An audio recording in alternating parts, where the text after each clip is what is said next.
When my boyfriend came to pick me up after work, there was a female colleague sitting in the passenger seat. He said she gets carsick and was on her period, and that as a woman, I should be understanding. I nodded and said okay. Then that very day, I gave him an unforgettable breakup that hit like falling off a cliff, sudden, cold, and absolute. Chapter 1. Just because of that? My best friend Sandra stared wide-eyed, crushing her coffee cup in her hand. She clearly didn't believe that I'd end a 4-year relationship with Samuel so decisively, especially when we were already talking about marriage. I was calm. Yes, just because of that. In everyone's eyes, Samuel was a senior executive at a foreign company, a 7-figure salary. No bad habits, flawless looks, way out of my league. By all logic, I was supposed to be the one clinging to him, but now, just because he let a female colleague take the passenger seat, I was done. 5 hours earlier, Samuel came to pick me up like usual. I habitually reached for the passenger door, only to see an unfamiliar young woman sitting there. She gave me a shy smile, greeted me timidly, and tugged at the suit jacket draped over her shoulders. Samuel's jacket, my boyfriend, sitting in the driver's seat, explained for her. Eva gets carsick, and she's not feeling well. I'm just dropping her off on the way. You can sit in the back today. He said it as if it were the most natural thing in the world, so naturally that for a second, I almost agreed. Maybe we'd been together too long enough for him to forget that I have a serious mental cleanliness obsession. I can't stand this kind of boundary crossing. Seeing the impatience growing in his expression, I nodded. All right. Then I turned and left. I didn't take his car. After texting him to break up, I went straight back to our shared apartment, packed my things, and took our corgi with me. While packing, I half-joked to myself that I wished I were a tragic romance heroine, the kind who can fit her whole life into one suitcase. But no such luck. Given the current situation, I probably needed 2 small moving vans. I was still packing when Samuel came home. He was sweating and panting, his eyes full of annoyance and confusion. What the hell are you doing? The moment he said doing, it was as if all of this instantly became my fault. I shot his words back at him. What are you doing? Why are you angry? Because Eva sat in the passenger seat? She's on her period and gets carsick. As a woman, can't you just be a little understanding? Samuel, frustrated, yanked the suitcase from my hand and slammed it to the floor. It scared my little dog. I looked at him coldly, stepping back without a sound. His rough behavior sparked a flicker of fear in me. For that sentence alone, I'd still break up with you. I had all my valuables in my handbag. I covered the dog's ears. It didn't need to hear dirty grown-up arguments. Samuel froze for a moment. He knew I never joked about breaking up. Yet he still tried to pin the blame on me. We're about to get married. Can you stop making a scene? I shot back immediately. We're not married yet, are we? His face flushed with anger as he reached out to grab me. I stepped back quickly and said before he could, calm down for a night. I'm not staying here today. Then I took my dog and left, almost running. Chapter 2. My friend Sandra asked me curiously, so, why did you take the dog with you? Were you afraid he might hit Coco? After I left in a rush, I suddenly remembered that most hotels don't allow pets, so I had to ask her for help. When Sandra opened the door and saw me standing there silently with my dog, she fell silent too. Honestly, when I first decided to get a dog, I'd already thought about the issue of custody in case we ever broke up. That's why I insisted on paying for the dog myself. The purchase contract was in my name alone, so if we ever split, I could just take Coco and go. Sandra once joked that if Samuel knew I'd planned that far ahead, it would drive him crazy. Even now, she still couldn't understand why I'd break up with him over something so small. In her eyes, a breakup should happen quietly after disappointment piles up beyond repair. But why should I have to swallow my pride over and over before deciding to leave? Why should I keep giving him more chances to hurt me? Whenever I see the first sign of something wrong, I pull away immediately, no hesitation. To me, this was a test. I said, a test of obedience. If I'd tolerated it this time, there would have been a next time and another after that. I refused to keep lowering my boundaries just for him. Sandra frowned, her eyes filled with pity. And what about the 4 years you spent together? You're really ready to just let that go? I stayed quiet. She sighed softly. I just hope you won't regret it. Chapter 3. The next day. I called a moving service. Samuel didn't go to work. He was sitting at the table having breakfast, and a slender figure was bustling around the kitchen. It was his colleague, Eva. When he saw me walk in, Samuel's eyes lit up, then quickly turned cold as he looked at me with accusation. So you realized you were wrong? You really blew up over something so trivial. Eva even came over especially to explain things to you. Eva stepped out of the kitchen wearing my apron, carrying a bowl of porridge. Her long hair fell to one side. Soft and natural, she looked like she belonged there, like she was the lady of the house. She smiled gently at me. I'm so sorry, sis. It was all a misunderstanding. Yesterday I was feeling unwell, you know, period cramps, and Samuel was just giving me a ride home. Please don't be angry with him over that. I actually made breakfast. Why don't you sit down and have some? As she spoke, she served Samuel another bowl of porridge. That movement exposed the red burn mark on her wrist. Samuel's brows immediately furrowed. How could you be so careless? Eva smiled shyly and shook her head. It's fine. It doesn't hurt anymore. Samuel took her hand and blew gently on the burn. Idiot. Look at how red it is. Of course it hurts. Gardenia. Go grab the burn ointment. Eva's face flushed pink. Watching the scene, I felt so angry that I almost laughed. If before this morning, there was still some leftover attachment from our 4-year relationship, now it was completely gone. What? Did her hands stop working? She can't get it herself? Ignoring them, I walked past and started packing everything I owned. Whatever couldn't be moved, I gave to the old man who collected recyclables. Under Samuel's dark, stormy expression, I erased every trace of myself from that place. Gardenia. Think carefully. You're almost 30. After breaking up with me, you'll never find anyone with better conditions than mine. If you stop now and put your things down, I'll forget this ever happened. I cut him off. You sure you want to keep talking? Then I turned to look at Eva, who was biting her lip so hard it might bleed. Because if you do, your colleague might start crying. Samuel froze, then quickly grew irritated. I told you she's just a colleague. Why can't you let it go? I sneered. Well, I wouldn't let a colleague sit in the passenger seat and wear my jacket. And I definitely wouldn't let a colleague come to my house, wear your apron, and make breakfast. When I finished packing the last of my things, I glanced back at Samuel. He was standing by the door, brows pressed low, eyes rimmed red, and if not for his refined features, he might have looked terrifying. Honestly, that face was a big part of why I dated him in the first place. Suppressing the faint ache in my chest, I waved my hand. That's it. Let's not see each other again. He clenched his jaw, his expression twisting with anger. Gardenia, you'll regret this. Chapter 4. Samuel posted a tweet. I must have committed murder or arson in my past life. That's the only explanation for ending up dating someone with an avoidant personality. Someone asked what had happened. He replied, got dumped off a cliff. Sandra was the one who told me. I'd already deleted Samuel and all of his friends' contacts. When I told her that Samuel had brought his female colleague home, her attitude changed instantly. She spent the entire night cursing him out. Is he insane? And now he's blaming you for having an avoidant personality? Why doesn't he mention that he brought his female colleague home? Wait, I'm going to expose that jerk right now.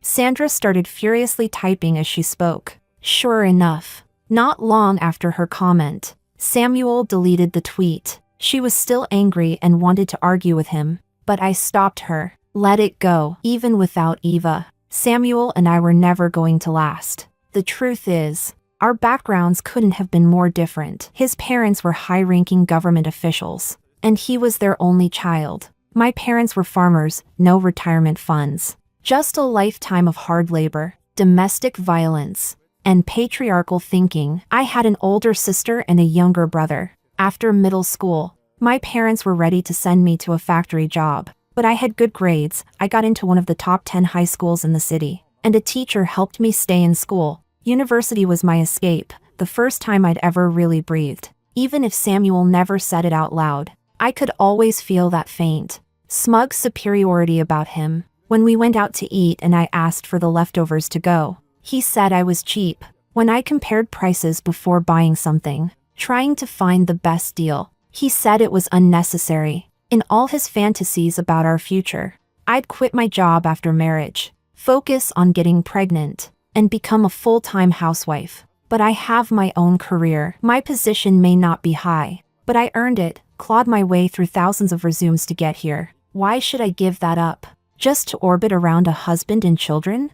I can still remember that suffocating feeling when I met his parents, the way they looked me up and down like I was a vegetable on sale at the market. Neither of us was willing to compromise. In the end, Eva was just the spark, not the cause, of our breakup. Chapter 5. To cheer me up after the breakup, Sandra took me to a bar for drinks. We had just sat down when a boy, maybe around 20, came over to ask for my WeChat. After he left, Sandra followed his back with her eyes and said under her breath, "I think that one's not bad, looks like a K-pop trainee." He really did. Probably still a college student, with sharp canine teeth that made him look even more boyish when he smiled. "I'm not ready to date again," I said, refusing. "Then why'd you give him your WeChat?" Sandra teased, laughter in her eyes. They were drawing cards just now, obviously playing truth or dare. I gestured toward the nearby table, where a group of guys about his age were starting another round of the game.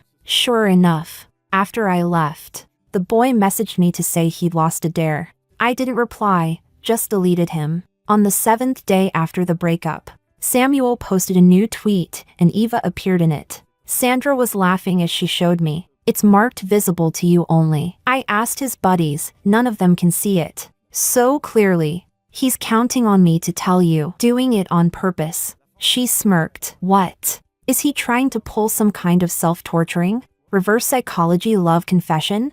The photo showed only part of a woman's arm in the passenger seat, no caption. At the same time, a friend request from Samuel popped up. Note, to see the dog. I hit ignore. A little while later, he sent another one. Note, we co-own the dog. It's not fair that I can't even see it just because we broke up. I was suddenly grateful I'd kept the purchase receipt and the adoption contract under my name. When I sent them to him, his reaction was immediate and ugly. "So you planned to dump me all along? Huh, Gardenia. You're something else, cheating and then pretending to be the victim. Pick up the phone. Let's talk this out. Take me off the block list." I frowned and clicked my tongue. TCH. So annoying. Chapter 6. I saw that boy again at the bar. He seemed to be irregular. He came in with a group of friends. Denim jacket hanging loosely on his shoulders, lazily lighting a cigarette. When he looked up, our eyes met. I turned away without expression and focused on the singer performing on stage.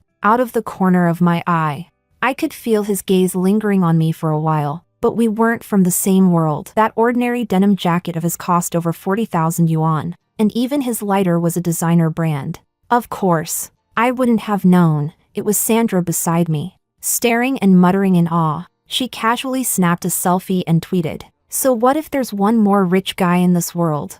I agreed with her sentiment. After sitting for a bit, another boy came over to ask for my WeChat, blushing, looking a little nervous. Another truth or dare. This time I gave it to him and blocked him before I even left the bar. As I passed by that group of boys, I heard someone snicker. "You only asked for her WeChat because you lost a dare. She deleted you. Big deal. Why are you acting heartbroken?" Outside the bar, Sandra got pulled away by some friends, leaving me waiting for a ride alone at the door. Before long, a black Cullinan rolled to a stop in front of me. The familiar car model made me frown instinctively. I turned to leave, but the man inside quickly got out and called after me. "Gardenia, we need to talk." It was Samuel. He grabbed my arm and refused to let go. I struggled, my voice sharp. "Let go. I don't make a habit of chatting with ex-boyfriends. If you don't release me right now, I'm calling the police." Instead, his grip tightened, as if terrified I'd run away. His handsome face was drawn tight with frustration, his eyes full of unwillingness. He opened the car door, trying to push me inside. "Just get in, I'll drive you home." "How did you even know I was here? Were you following me?" Samuel's lips pressed into a thin line, a flicker of guilt flashing across his face. I saw it on Sandra's WeChat story. I clenched my teeth. That woman and her obsession with posting everywhere. "Just take me to see Coco, okay?" I miss the dog. I struggled against him, but he was stronger. I was just about to be shoved into the car when suddenly, a hand grabbed his wrist. In one swift motion, someone yanked me out of his grip, and behind him, a lazy voice came from in front of me. Seriously? It's the 21st century and people are still out here kidnapping women? It was the boy who'd first asked for my WeChat. Chapter 7. Who the hell are you? Move aside, this is between me and my girlfriend. Samuel's face was dark, his patience completely gone. The boy didn't back down. Girlfriend or not, can't you see she doesn't want to go with you?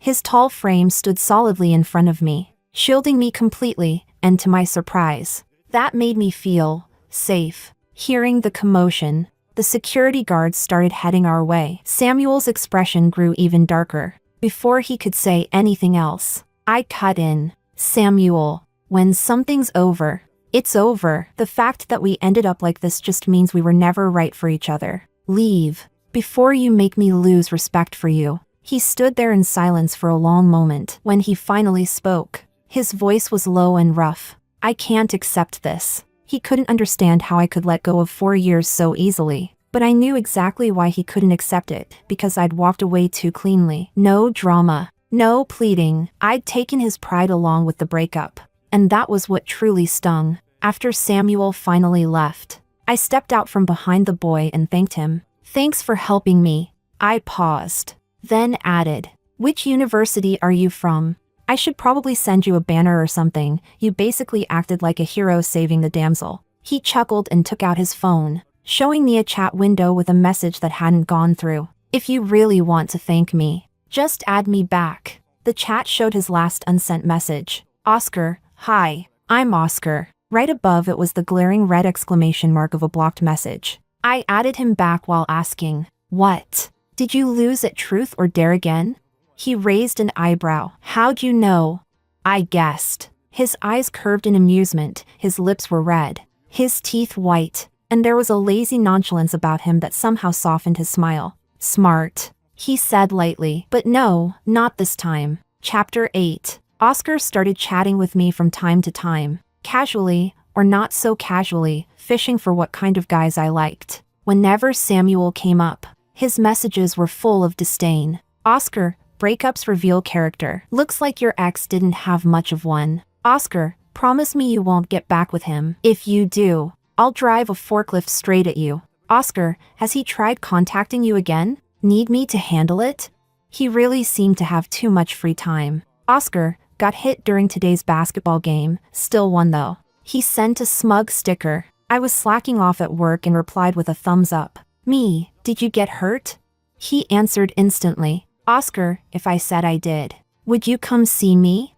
I hesitated for a long while. Me, can't. I'm working. No reply. After I finished the files on my desk, I finally saw a few unread messages. When I opened them, the coffee I had just swallowed nearly came back up. Oscar had sent a photo, black t-shirt lifted halfway, revealing sharply defined abs, and a faint red mark near his right hip. If he hadn't been pointing right at it, I wouldn't have noticed anything at all. Oscar, it really hurts. My emotions were complicated. That injury would probably be fully healed by tomorrow. The photo was a bit too suggestive. I couldn't tell what Oscar meant by it, so I didn't reply. When Sandra heard about it, she slapped her thigh. That kid is flirting with you. Damn, he's got guts and taste. Thinking of how Samuel had tracked me down through Sandra's WeChat posts, my irritation flared again. Speaking of which, why haven't you deleted him yet? I already broke up with him. Sandra winked mischievously. Because he's my emotional pet. Watching him lose his mind is entertaining. I just stared at her. I didn't get it. Chapter 9. I instinctively avoided Oscar's attempts to get close to me, replying to his messages only out of politeness. Part of me worried that he just saw me as something to kill his boredom. Another part couldn't believe in affection that came out of nowhere. Sandra said I was too defensive. You should believe that love at first sight exists. I rejected the idea flatly. No, I don't. That's just lust at first sight. Besides, a good-looking rich kid like Oscar couldn't possibly lack admirers. When I saw him again, my assumption was proven right. At the bar, A girl in a black dress with long hair was practically hanging on him. He looked irritated as he pulled his hand away. Just as he was about to speak, his eyes met mine the moment I stepped inside. Immediately, his beautiful almond-shaped eyes lit up, and he pointed at me. "My girlfriend's here." Instinctively, I glanced behind me, only to see a bewildered Sandra. The girl snorted. "Yeah, right. You just picked some random person to pretend to be your girlfriend, didn't you?"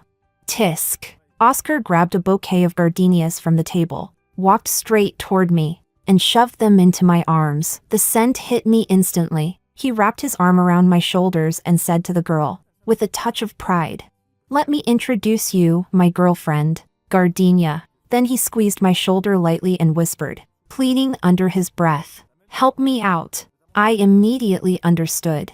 Smiling politely at the girl, "Hi, what do you need from my boyfriend?" Her eyes went red in an instant. "I don't believe it. I've never even heard of this person. You hired her to play along, didn't you?"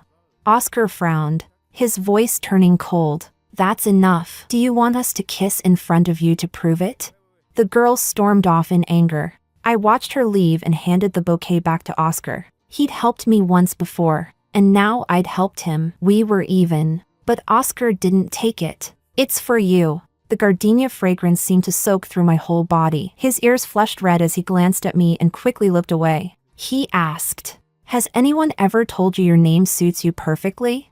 "Suits me?"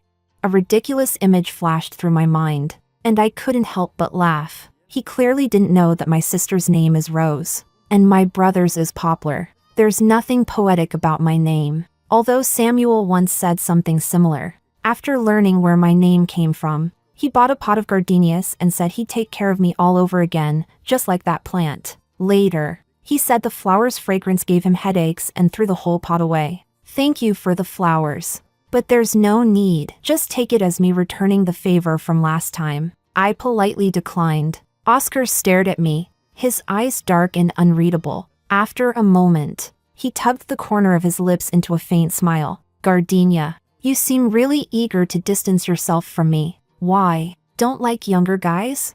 Before I could answer, a confident grin spread across his handsome face. "I don't believe that." My heart skipped a beat. Chapter 10. By now, even if I wanted to pretend otherwise, it was obvious Oscar was trying to pursue me. I told him directly, "Give up. I'm not going to date someone 6 years younger than me." He wouldn't listen and argued. "So what if it's 6 years? My mom's 8 years older than my dad, and they've been together for 20 years. If age is the only reason you're rejecting me, I don't accept that." There wasn't the slightest hesitation in the way he fought for himself, bold and straightforward, leaving me speechless. But after thinking it through, I didn't really mind. It was probably just a passing crush. Once the novelty wore off, he'd get over it. That's what I kept telling myself, and I stopped engaging with him too much. Oscar chased me openly for more than 4 months. One of his friends came to me and said, "Hey sis, this is the first time Oscar's chased someone for this long and still hasn't succeeded. Keep it up. Don't give in, let's see how long he lasts." Honestly, I hadn't expected him to last this long either. During this time, he maintained perfect balance, never too pushy, never too distant, and never made me feel pressured. My once firm declaration about never dating someone 6 years younger was starting to waver. Whenever he saw me, the first thing he did was stub out his cigarette and wave away the smoke, his clean-cut face lighting up with a gentle smile. "Off work already? I'll take you somewhere nice today." He patted the back seat of his motorcycle, motioning for me to hop on. I was about to shake my head and refuse, but before I could say a word, he pleaded, "Don't say no yet. It's my birthday today. Can you grant me just one birthday wish?" But if you've decided to reject someone, you shouldn't leave them any false hope. Not leading someone on is also a form of kindness. That's always been my principle. "No, just tonight. It won't be late. After tonight, I'll stop bothering you, please?" Meeting his pleading, beautiful eyes, I hesitated for once. The words at my lips swallowed back. I asked cautiously, "Really?" He instantly perked up like an excited puppy hearing the word walk, his face lighting up as he nodded firmly. "Really?" Chapter 11. I regretted it the moment I got on the motorcycle. It felt like my body was flying ahead while my soul and mind were struggling to catch up from behind. I had no choice but to wrap my arms tightly around Oscar's waist, pressing against his back. Through the rush of wind, I could hear his delighted laughter. We rode for about 40 minutes before finally stopping. By then, the sky was completely dark. We were on an open field, with hardly any stars, only a round, bright moon hanging above. What did you bring me here to see? I looked around and then turned back. Oscar had his back to me, fidgeting with something secretively. Then came the click of a lighter. He turned around, holding a small cake in both hands. The candlelight softened his refined features. Happy birthday, Gardenia. I hope your wish includes me. I froze. The next instant, the sky exploded into dazzling colors. Fireworks blooming like daylight, and only after a moment did the sound reach my ears. It took me a while to find my voice again. How did you know today's my birthday? Sandra told me. A bittersweet ache welled up in my chest. Eyes stinging, I took the cake from his hands, forcing a smile as I teased. Sandra and I are the same age. Why do you call her sis but not me? He scratched his head. That's different. I don't want you to be my sister. Didn't you say it was your birthday too? That was just to trick you into coming. You're so hard to ask out. He sounded half complaining, then suddenly remembered something. He pulled out a slightly wilted bouquet of gardenias from his jacket and offered it proudly. I couldn't help laughing as I accepted the flowers, my voice soft. Don't give me gardenias anymore. I don't like them. When I was little, I was always sick. A neighbor once gave my parents a pot of gardenias. They didn't know how to take care of plants. Within a week, it withered. My father, angry, cursed that the flower was fragile and short-lived. Just like me, when the community worker came by to register my name, I hadn't been named yet, so he just said offhandedly, Gardenia. So every time someone says my name, I feel a little mocked by fate. Oscar frowned deeply at that, eyes clouded with pain. Of course, I didn't expect a boy who'd grown up surrounded by love to truly understand. I just needed someone to listen. But suddenly, he pulled me into a tight embrace and whispered with quiet certainty.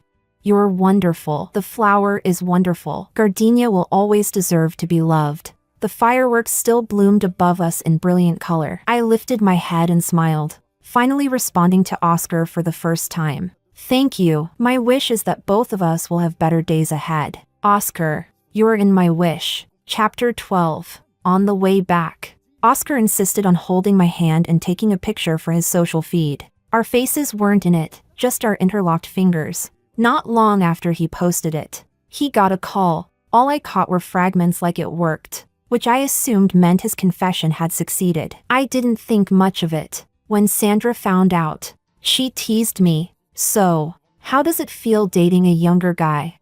Clingy. I glanced quickly at Oscar, who was playing with the dog. Way too clingy. His personality was the complete opposite of Samuel's. Oscar was obsessed with leaving marks of me on himself, and marks of himself on me. His possessiveness and need for control were unusually strong. After learning that Coco was the dog Samuel and I had raised together, even Coco didn't seem to be his favorite anymore. Lately, he'd been pestering me to knit him a scarf, but I had zero talent for that sort of thing. Still, thinking of his taste and lifestyle, I bought the best yarn I could find. Work was busy, and I had to steal time to watch knitting tutorials. During a video call, Oscar watched me struggle with the yarn, frowning in concentration, and he looked overjoyed. Behind him, his roommate clicked his tongue in disbelief. Look at you grinning like an idiot, you're really in deep. Huh? The comment caught me off guard. I instinctively looked up. Oscar's face had already darkened. He muttered a curse under his breath, and the roommate awkwardly left. Don't listen to him, Oscar said quickly. They're just jealous because I have a girlfriend. I nodded and went back to wrestling with the yarn. After a while, when I didn't hear anything from his side, I looked up again. He was watching me carefully. You're not mad, right? I blinked, puzzled. No, of course not. I wouldn't get upset over a careless joke from a college kid. Hearing that, Oscar visibly relaxed. The scarf took me half a month, knitting, unraveling, and re-knitting again, before it was finally done. When I handed it to him, He lowered his head and stared at it for a long time. "Thank you, I really like it," he said softly, his voice thick with something unspoken. I could tell something was off about him, but I didn't know why, so I reached out and gently patted his head. Chapter 13. That evening, while walking the dog, I ran into someone I hadn't seen in a long time. He stood under a tree in a gray coat, quietly watching me. Coco recognized him before I did, her tail wagged so fast it looked like a propeller. My smile froze. I hung up my phone without a word. It was Samuel. After I had blocked him everywhere, he'd still managed to call me once using someone else's phone. Back then, he was still obsessed with understanding why I broke up with him. He said, "Even if I die, I need to die knowing why." He just couldn't move on without an answer. I thought it was ironic, as if it hadn't been him who brought another woman home, acting now like the victim. So I told him, seriously, "You were testing me, testing my boundaries, how much I could tolerate. That woman's feelings for you were obvious, and you never rejected her. Samuel, we're not kids anymore. Not saying no doesn't mean rejection. Your silence is encouragement to someone who likes you. Today you asked me to give up the passenger seat for her. Tomorrow, will you ask me to give up my husband for her? If I agreed this time, what would stop you from doing it again?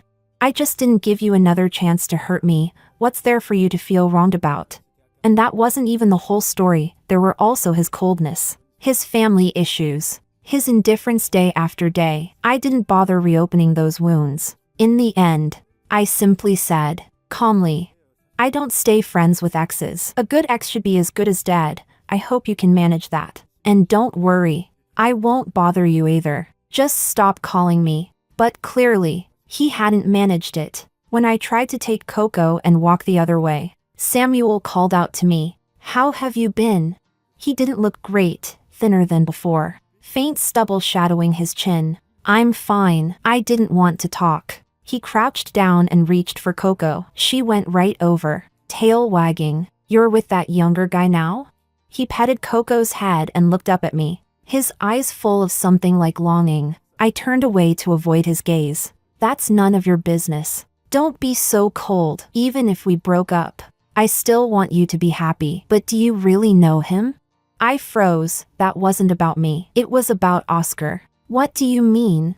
Samuel didn't answer. Instead, he showed me a photo. "Just took it," he said. It was Oscar, sitting in a bar. "Funny, he just told me on the phone that he was in his dorm. He's a lot more reckless than you think. If you don't believe me, go see for yourself." Samuel clearly expected me to doubt Oscar, but if it was just that he'd gone drinking without telling me, that didn't matter. I wasn't the type to control him. Yet from Samuel's tone, it felt like there was more to it, so I decided to go check. I refused to ride in Samuel's car, but he followed behind at a leisurely pace anyway. When I got out, I frowned. "Why are you following me?" he said. "To watch the show." I clenched my jaw. That bastard. "So, Oscar, are you really going to let him have something to laugh at?" Chapter 14. Oscar proved it with actions. He would. Not only did he give Samuel reason to laugh at me, he utterly humiliated me. When I walked in, I saw Oscar kissing a girl through a partition. The girl looked familiar, the same long-haired woman who had cornered him at the bar before. She sat blushing beside Oscar. "I almost thought you were really tamed by that old woman." Someone jeered. "You spent so long playing this game, was it worth it?" "If I won her, it was worth it," another voice replied. "So what if she's like a fairy?" She still obediently knitted me a scarf for half a month. The boy in the center held the scarf I'd given Oscar yesterday. Looking casual, the girl beside him reached to take it and he turned away to block her. Someone excitedly asked, "What's the next game?" "I bet on when you'll bed that woman." The remark was met with harsh laughter. Behind me, Samuel swore and grabbed a beer bottle, ready to rush forward. I seized his arm. "Don't be impulsive." Pain flashed across Samuel's face, angry and helpless. "Are you just going to let them insult you like that?" Before he could finish, I walked straight toward them. Seeing me, Oscar panicked at once. "Gardenia, what are you doing here?" "Let me explain." I ripped the scarf from his hands, grabbed a beer from the table, and splashed it in his face. My gaze was calm. Aren't you going to bother saying you're breaking up?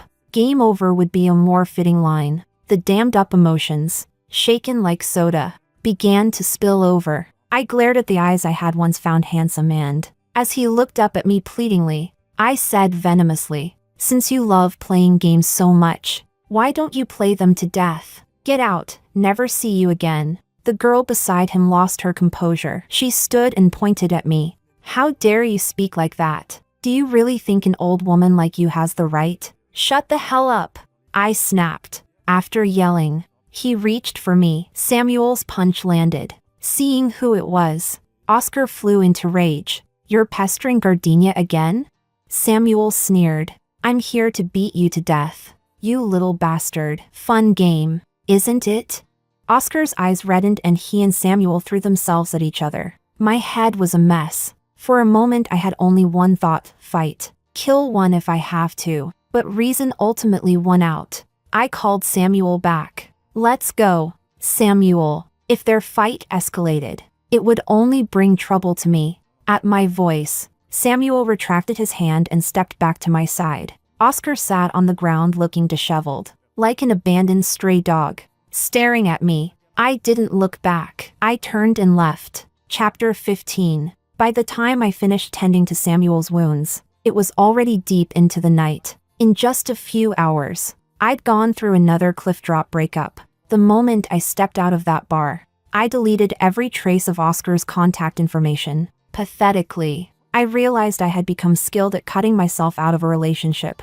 I've made things clear with Eva. That kind of thing will never happen again. Can we? While I was putting away the cotton swabs, Samuel suddenly grabbed my hand. I pulled back coldly. "No." I figured as much. He didn't look surprised, just let out a long sigh. "You could walk away after 4 years with me, so you'll definitely get over that kid after a few months. Just be fair. Don't go back to him either." I shot him a glare. "You don't need to tell me that. Failed relationships aren't worth looking back on, and those who betray you don't deserve forgiveness." When I told Sandra what had happened, she stayed quiet for a long time. I hate to say it, but how have you gone this many years without realizing you're a magnet for jerks? No wonder that kid went crazy asking me where you were yesterday. She let out a sigh that echoed my own thoughts. If he likes playing games so much, why didn't he just play himself to death? I didn't respond. I'd already said everything that needed to be said. Unable to reach me, Oscar started waiting downstairs at my apartment. The bruises on his face still hadn't faded. When he saw me, he opened his mouth but hesitated, torn between wanting to explain and fearing I'd tell him to get lost. "Stop coming. Moving's a hassle." My tone was impatient. His face went pale. "I just moved here. I don't want to move again. You understand what I mean, right?" He was silent for a long time, then said hoarsely, "You're not going to forgive me, are you? Don't ask questions when you already know the answer. I admit that at first, I approached you because of that stupid game, but over time, I really did fall for you, believe it or not. What I said wasn't fake. What I did for you wasn't fake. You liked me too, didn't you?" He actually looked hurt. I couldn't help but laugh. He really thought being liked made him untouchable. "So what? You think that just because you once liked me, you don't owe me anything? That you can use me as a bet? As a joke to your friends? Your intentions were false from the start. How could I ever believe you now?" "Oscar, the thing I regret most is giving you my WeChat that day. Just because I didn't want you to feel awkward losing your game." I leaned in close and whispered in his ear, "Wouldn't it have been better if we'd never met?"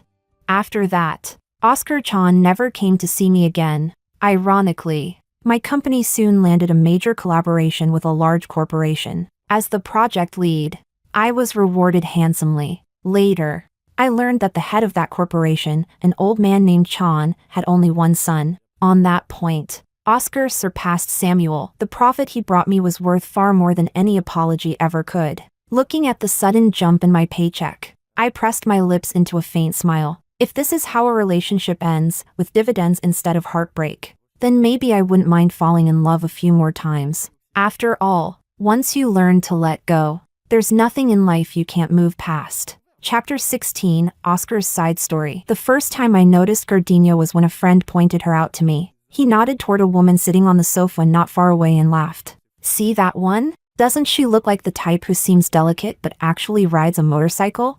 I followed his gaze. She was a long-haired girl in a white halter dress, gentle and graceful in appearance. Yet her calm, detached expression as she shook the dice felt strangely out of place among the bar's flashing lights. That night, my friends were playing Truth or Dare. My dare was to get a stranger's contact info. I don't even know what made me walk up to her.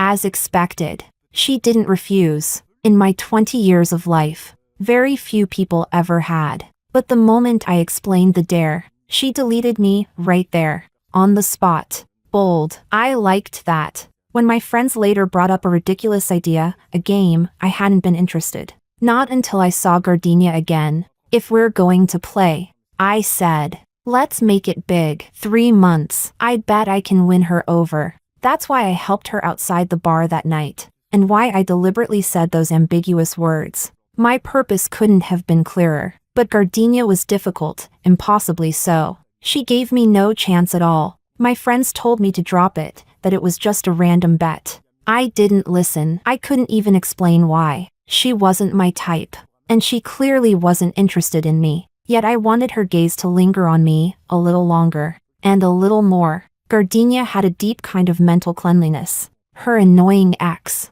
Samuel, once came to me, half gloating, with how much of a player you are. He said, Gardenia will never accept you. I froze, offended. Then I smirked and replied, so she dumped you because you were too dirty?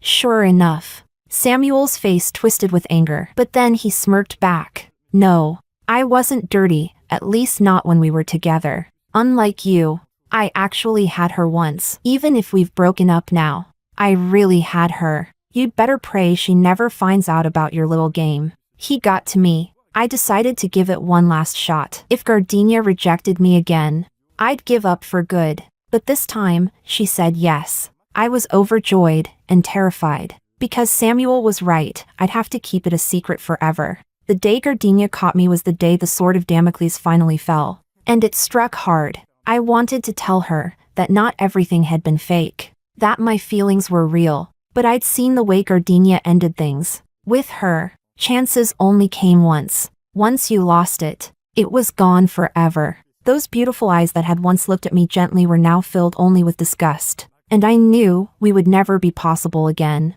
In the years that followed, the ache in my chest never really went away.